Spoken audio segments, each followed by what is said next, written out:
guys, welcome back to my channel. Today's video is gonna be a little bit different from everything else I did.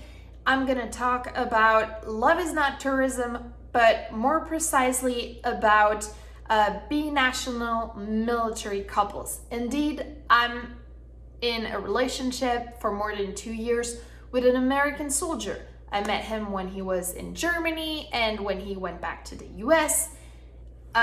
We decided to start a long distance relationship. Our focus was to stay apart for a year and then reunite. But that year was, of course, during Corona, where all the countries were closed and you could not access any country. So the Europeans couldn't go to the US and the US couldn't come to Europe. Now that changed a little bit, but because he is active duty, he cannot leave the country. That's why I am currently in another country. I'm currently in Mexico for 15 days and I hope that I can make it to the US after and then spend 2 months with my significant other.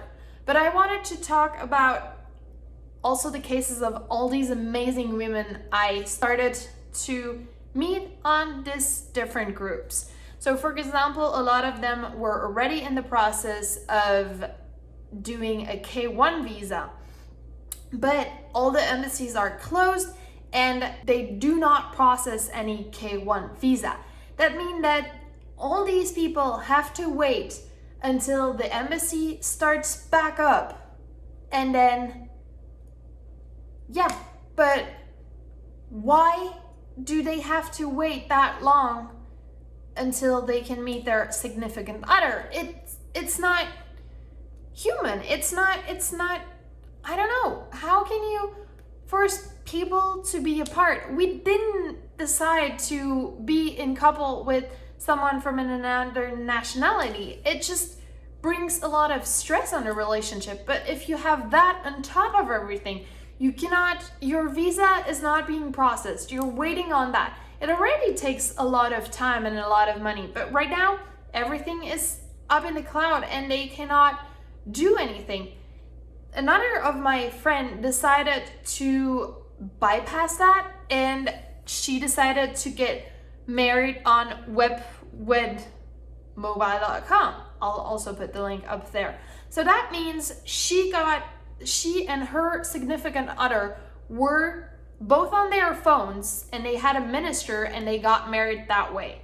And then after a few days, they got their legal marriage certificate and now she could go to the US straight because she was married.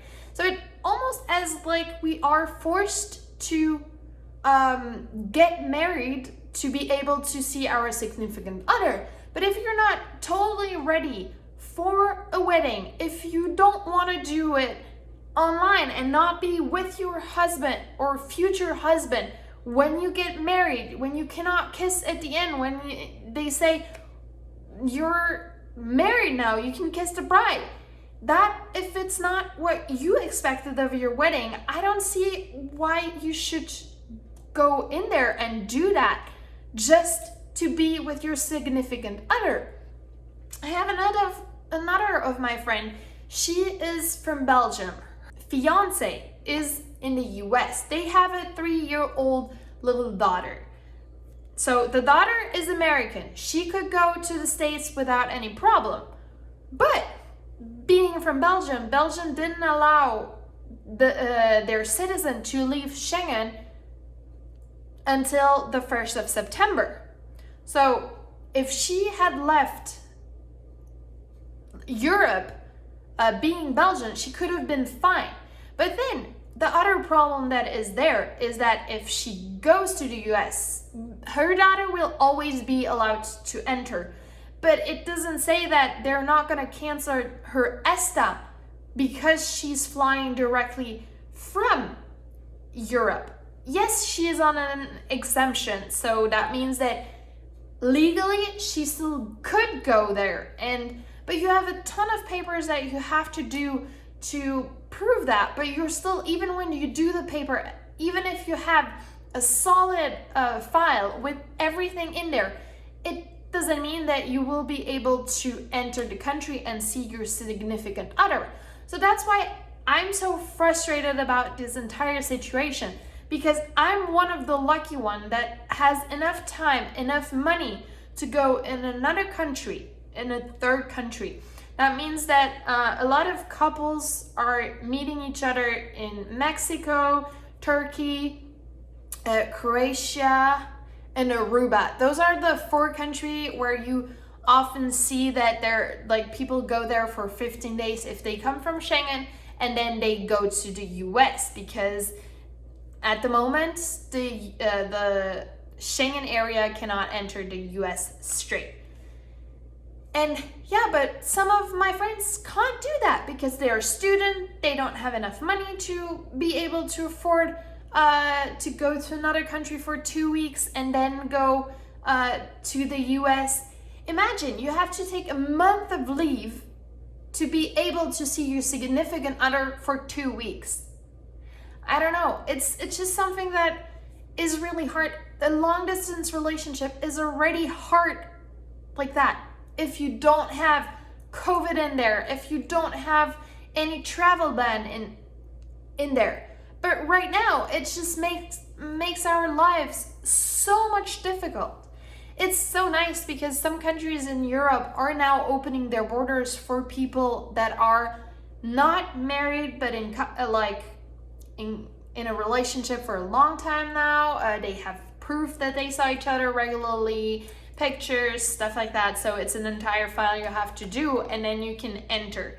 But being with the military, active duty, you cannot do that because they cannot leave the country. So you, as a European or even as an American, you cannot leave the country, or the European has to come to you, but they have to wait. So this is really hard for us, and we wanted to bring awareness to that because this movement is getting so big and we see so many people get reunited, and we're so happy for them. But it's just unfair for the people that fight for freedom, that those are the people that have the less freedom in there and that they cannot see their significant other. I'm sorry I was so pumped up about this, but it's really frustrating to have to deal with this on top of everything else. So I just wanted to bring awareness to the subject. I hope that this video helped any of you. We are all in the same situation. Don't hesitate to reach out. We are always happy to help, to support. That's what we are here for. If you are in the same situation, feel free to message me on YouTube, on Instagram, wherever. I will be happy and glad to help you, to be there for you, because we have to stick together. We have to help each other and be there to keep our mood up and not just crumble with not being able to be with our significant other. Thank you for the support, and talk to you later. Bye.